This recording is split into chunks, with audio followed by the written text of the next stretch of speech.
So I know we now have the sequel to this, but I'm eventually looking forward to seeing its counterpart, Dr. Normal.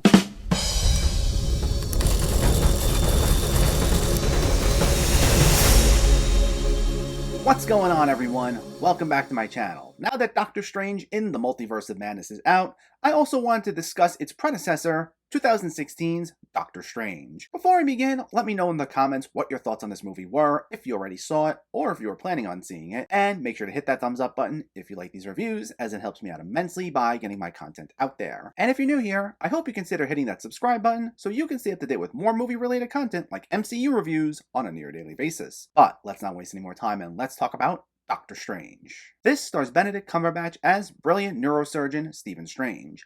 While on a journey of physical and spiritual healing, he's drawn into the world of the mystic arts. So, as I've previously done with my other retro reviews, this will get into spoilers. So, if you haven't seen Doctor Strange by now, and you wish to know nothing, this is your spoiler warning.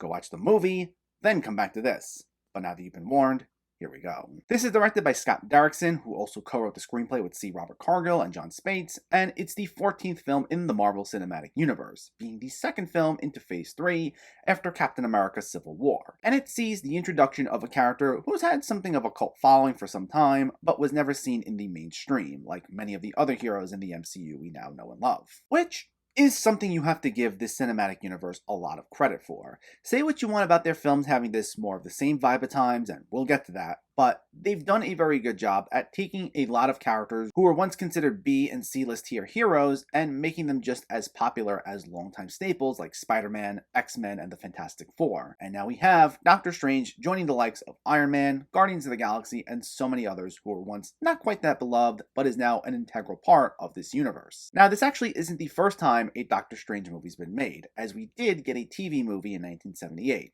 And there was another attempt at getting a different adaptation made, but due to a rights issue, it was reworked into an original character named Dr. Mordred, who basically shared all the same powers. And there was actually even another attempt at one point, briefly, to get an adaptation made in the 80s with Wes Craven, which just didn't pan out, which is kind of a shame because that would have been really cool to see. But for our first theatrical outing for this character, this was a pretty solid introduction to this world. And right out of the gate, it should be noted that Benedict Cumberbatch is excellent as Stephen Strange. He does a great job of bringing this interesting mix of charming but incredibly arrogant at the same time. Now, Strange isn't exactly the most likable character when we first meet him. We see early on he's so invested in his work that he literally views anyone and anything as secondary, which is especially noted in one tense exchange where he insults his former girlfriend Christine Palmer, played by Rachel McAdams. And it takes a while to get used to him and to come around to really liking him.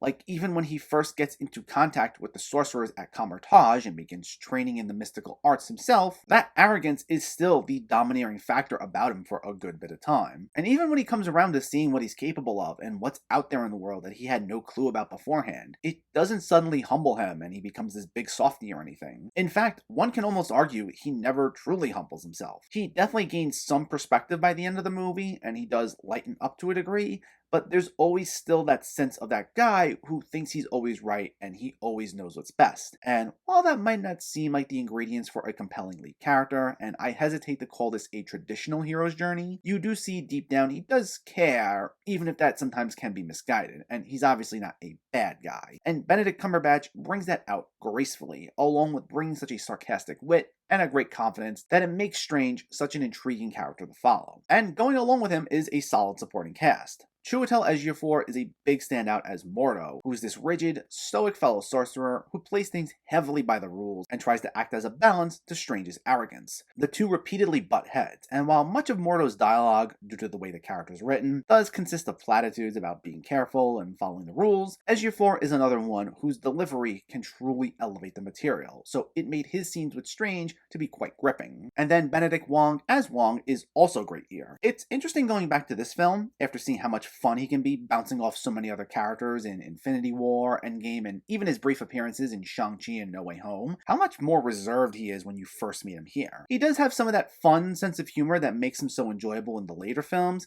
but here, a lot of the banter between him and Strange are more just these fun moments that definitely feel like tangents, but consist of Wong having this straight face and usually not breaking as Strange tries hitting him with these non-stop pop culture references that seemingly go over his head. And for what they were, those were fun. And then rounding out the cast are Tilda Swinton as Strange's mentor, the Ancient One, Mads Mikkelsen as our antagonist Caecilius, and the aforementioned Rachel McAdams as Christine Palmer. And while the characterization for each of them wasn't quite as strong, more on all that shortly, they all did a great job as well. And you can't talk about this movie without discussing the visuals either. That was probably one of the biggest hooks when going to see this. I remember seeing all the kaleidoscopic, trippy imagery in the trailers, and I knew that was a big part of what had me excited for this. And those do not disappoint, with these explorations into things like the dark dimension, the mirror dimension, and we see astral projections of some of our characters, and it all looked fantastic. The sequences towards the end where we see the villain known as Dormammu and Strange face off, that moment in particular was one of my favorite parts of the film. The whole movie felt like Inception with a slightly more surrealist vibe to it. And I think having Scott Derrickson, who's generally known for his horror work, is definitely a big help, as horror movies, while not all completely surrealist experiences, do require moments that feature odd-looking, bizarre imagery when it comes to characters experiencing weird visions or encountering a creepy monster or something. And while I wouldn't consider this movie in particular to be a horror film by any means, I think having someone in the director's chair who has an idea of what's required when crafting a mind-bending experience was a big plus. And with that, I also like that we got to explore a different part of the MCU. So, at this stage in the game, the MCU only went in one of two different directions. It either explored their more grounded characters like Captain America, Iron Man, and so on, or you had the cosmic side with Thor and Guardians of the Galaxy, who by this point were considered maybe the biggest risk of all the MCU films at this point. But with already 8 years of storytelling with those two realms successfully under their belt, and audiences were all on board, and they trusted Marvel with these riskier projects, and they wanted to see more, this now gave them the freedom to start opening up a bit and explore another facet of this universe, that being the mystical / supernatural side of things. It opens up the possibility for more to be done within this world, and it allows for Marvel to find some variations of what's known as the quote-unquote Marvel formula. It allows them to change up the setting to give us more interesting visual spectacle, and it allows for some flavor to be added to the fight scenes, and it just allows for intriguing new storytelling methods that involve denser backgrounds and higher concept ideas. So in that regard, that was a breath of fresh air, and it made this another enjoyable entry in the MCU. But all that being said, while I like this, I still wouldn't call this one of the best entries in the MCU, as I did have some issues with it. I'd say Phase 3 might be the strongest all-around phase of the MCU, as this was when they really started hitting their stride, but not every film in that phase is perfect, and this one is no exception. I remember loving this movie the first time I watched it for just how different it was in terms of where it took our characters, but on each successive rewatch, while I still enjoy it overall, it does get knocked down a bit in my MCU ranking. Honestly, the main thing for me is the villain.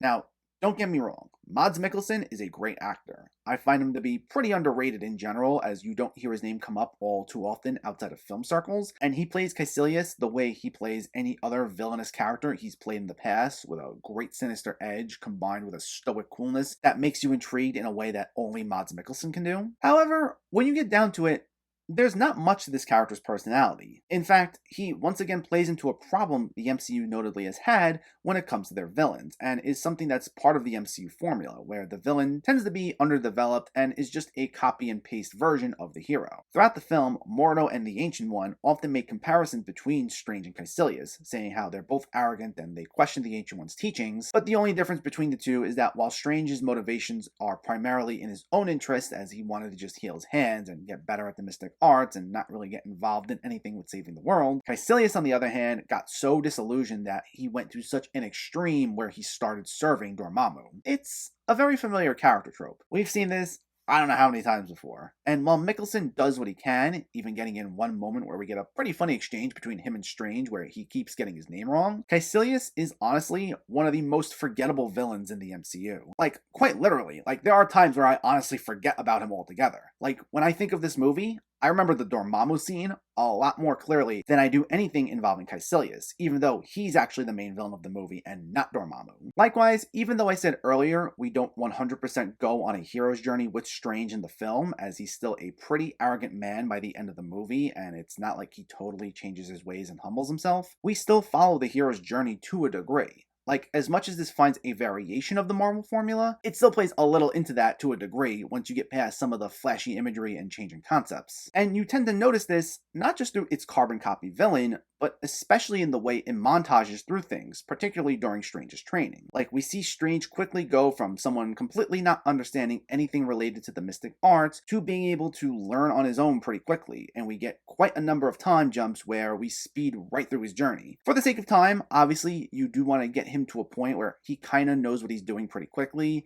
but a lot of this stuff just takes a page right out of the hero's journey and feels very been there, done that. And speaking of rushed, there are times where, because this has a lot to get through, you do feel like it just plows through certain story elements, or characters will have a very just go with it attitude over things that should involve them taking a beat to think about it. And again, I get you don't want to bog the movie down too much, but there were just some moments where it felt like the writing was just a bit clunky. And speaking of rushed, there are times where, because this has a lot to get through, you do feel like it just plows through certain story elements, or characters will have a very just go with it attitude over things that should involve them taking a beat to think. And again, I get you don't want to bog the movie down too much, but there were just some moments where it felt like the writing was a bit too clunky. A throwaway moment for me where this was especially evident is when Strange astral projects himself to Palmer, who by the way I felt was highly underutilized here, and after she initially jumps at seeing him and asks how he's doing that, she accepts it almost instantly. I get that it's also under the circumstances that he's dying on her operating table and she needs to act quickly, but that is something that I just don't think anyone would then immediately just say, oh, okay, and get over it. So that just came off a little wonky to me. And then there's also the reveal that the Ancient One is using this dark dimension energy to keep herself alive for so many years, which winds up shaking Mordo in particular, and it's a big reason for him to turn away from being a sorcerer in the end. It's played as this big moment, and it's this huge betrayal of trust, but it just didn't seem like a moment we properly built towards. It's dropped on us very suddenly by Strange. We don't really get too much indication that the Ancient One might have any sinister intentions, and not that she's really a villain, but we don't get any sense that she's up to something dubious, so the way that it's played up here could have been better. Again, I still enjoyed the movie overall. I think from a stylistic and visual standpoint, it all comes together to something feeling a little fresh in the MCU, but it's one of those movies that once you get over the look of something new, it's easy to start seeing some of the problems. Like, I remember at one point considering this one of my favorite movies of 2016 and in the MCU, but now, while I still like it, I wouldn't say that's the case. Doctor Strange is a refreshing entry in the MCU. While it still contains elements of what's known as the Marvel formula, it at least gets to explore a completely different side of the cinematic universe, with some truly mind-bending visuals that are just gorgeous to look at. On top of that, we get one of the best additions cast-wise in the MCU with Benedict Cumberbatch, who just lights up the screen and brings such a fascinating air of confidence that we just love following the character around, despite its faults. There are some issues in terms of its pacing and its villain, but the good still outweighs the bad, and this still makes for an enjoyable time. Doctor Strange gets a 7.5 out of 10. So let me know, did you see Doctor Strange, or are you planning to see it, and what were your thoughts? Is this one of your favorite MCU films? Is it one of your least favorite? Let me know in the comments below so we can discuss. Also, if you enjoyed this video, please give it a like and share it, and for more movie reviews and film discussion, please make sure to hit that subscribe button to stay updated. Thanks for watching everyone, and keep having fun with film.